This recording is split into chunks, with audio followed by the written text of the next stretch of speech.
Hi folks, welcome once again to Fish Zoo GH. Today we're going to talk about Daphnia. We're talking about culturing Daphnia in your own space. Daphnia are mostly called water flea because of their jerky movement in water, how they move around like a flea, so they are called water flea. These are very nutritious for fishes, especially if you're raising fry.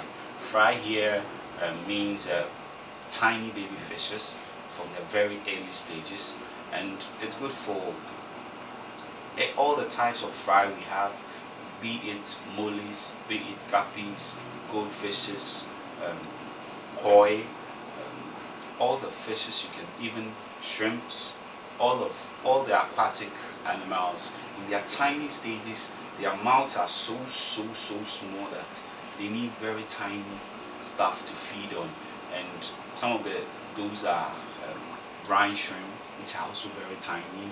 We have the as I said, the Daphnia. We also have the spirulina powder. We have the egg yolk powder.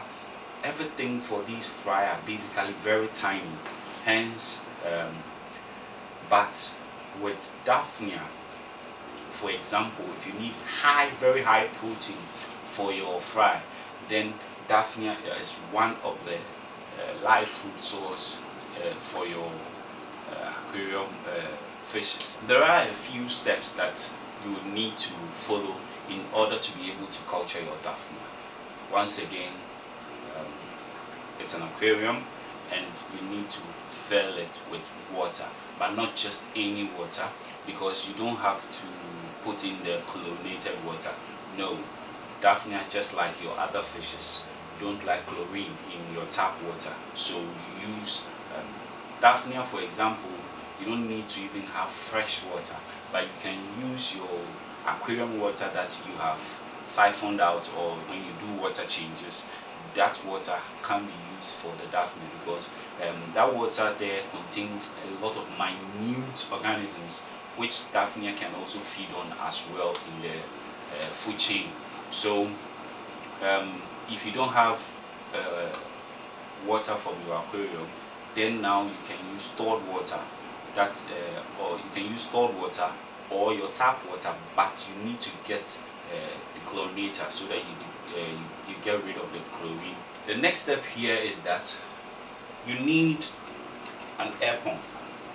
You need an air pump, just a regular air pump for your aquariums. You need an air pump and to produce air.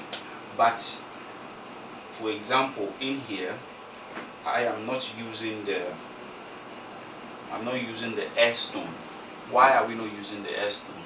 You can't use the air stone back because the fine bubbles that are coming out will cause harm to your Daphnia, and they will die. So you don't use air stone, and you don't use any form of mechanical filtration in there. You can use sponge filter, which is also good. You can use sponge filter. That's not going to cause any harm.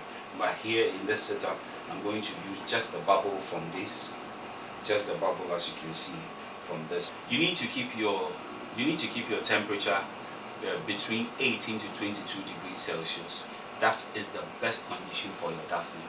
You keep your water temperature between that radius, and it's really going to help them to produce and live normal, for you to be able to have enough to feed your fishes. So now the next step is the fact that you need to get your Daphnia. You can order them online.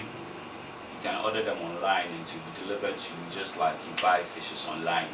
Also, if you are lucky enough, you can get them in some rivers or lakes around. You can be mostly lakes or standing water. You can have them in there, collect them and use that as your culture, but you need to be sure that is Daphnia you are using. Yes, most often they are found in these fresh waters, so you need to be sure it's Daphnia you are dealing with. I have mine here. and this is what we're going to use. I don't know if you can see them. Yeah, so that's it. This is the culture I'm going to use. This is what I'm going to use to reproduce and hopefully get a lot from these guys. If you order online or you bring them in, you need to acclimate them. What I have done is that I have kept them in here together with this overnight, and I had this bubble in here. So they had a good aeration, and the temperature from the tank and this is the same. So I will just go ahead and pour them in there and they will be fine. Yes, they will be fine. You need to do water changes every week for your Daphnia to survive. You need to do it, especially when you are not even using the sponge filter.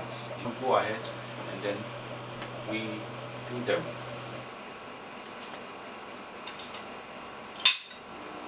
So here we have the Daphnia. I'm just going to go ahead, drop them in here.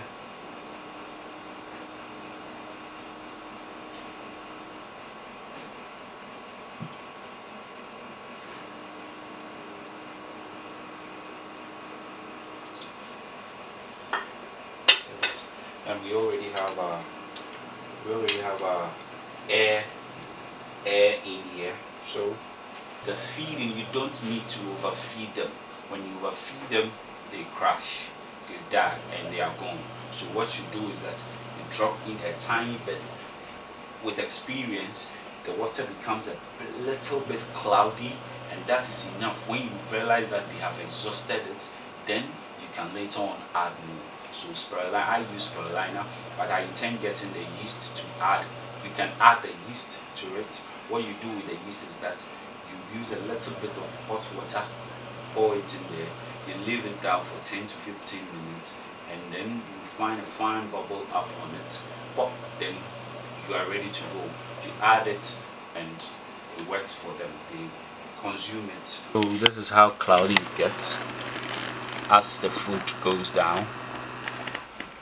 So you can see those are tiny bits of the Daphnia, and these guys are going to consume all that within some few minutes, and then we add as and when we see that we need to add more. So that's it. Now hit the subscribe button and I will be updating you on every bit of growth these guys produce. Don't forget the bell button down there. Hit it.